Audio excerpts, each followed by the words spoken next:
So what is ext4?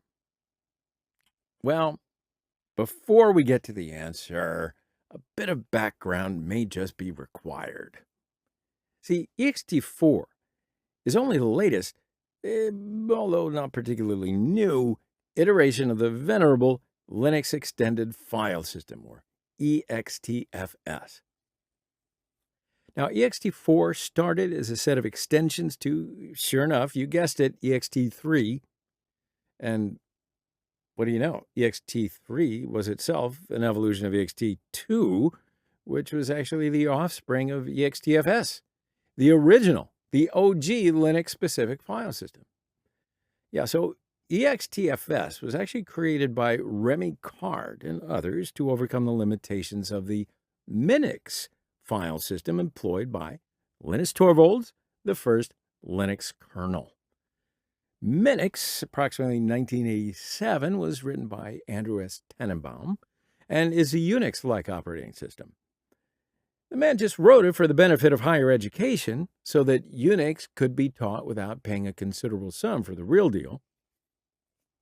But like I was saying, the Minix file system has its limitations, hence extfs was extending it. All right.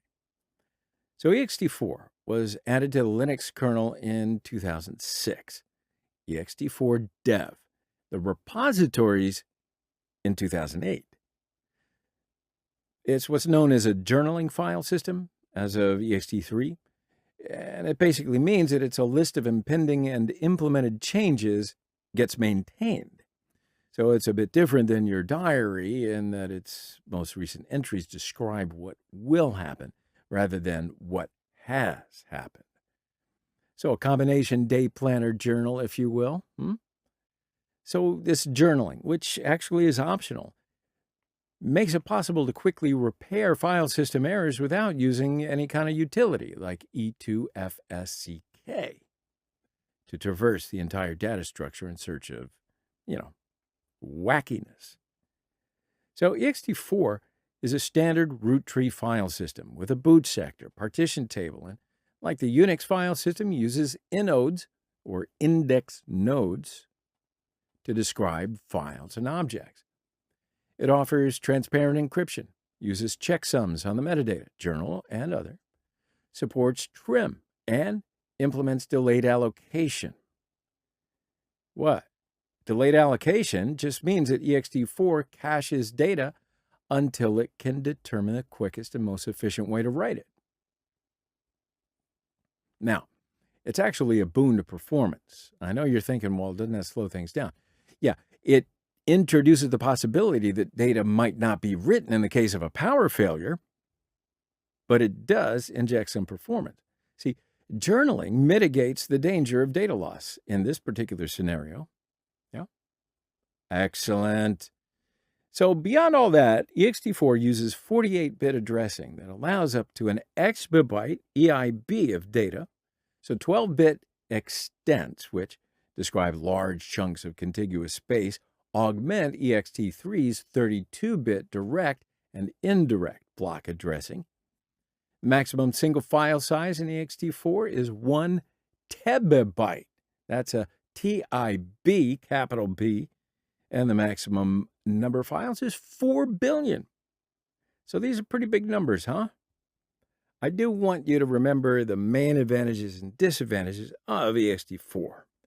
So the upside is long and successful track record, very good performance, handles up to an exabyte of data, that's EIB, and 1 million tebibytes. Journaling operations make error recovery quick, and it's always going to be backwards compatible with ext3. But like I say, every upside's got a downside. It does lack newer technologies such as copy on write.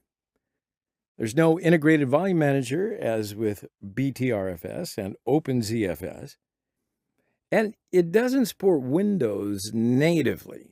There are some third-party drivers available. They are free, and they're from Paragon Software.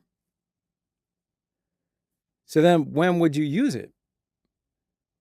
Well, because ext4 is fast, tried, and true, not to mention the default file system for Linux, it's perfectly fine for end-user fans of Tux. For NAS, for servers, or for any situation where fault tolerance and data integrity are more important than speed, BTRFS or OpenZFS might just be your better bet. So we're going to wrap it up here because you've learned all about ext4.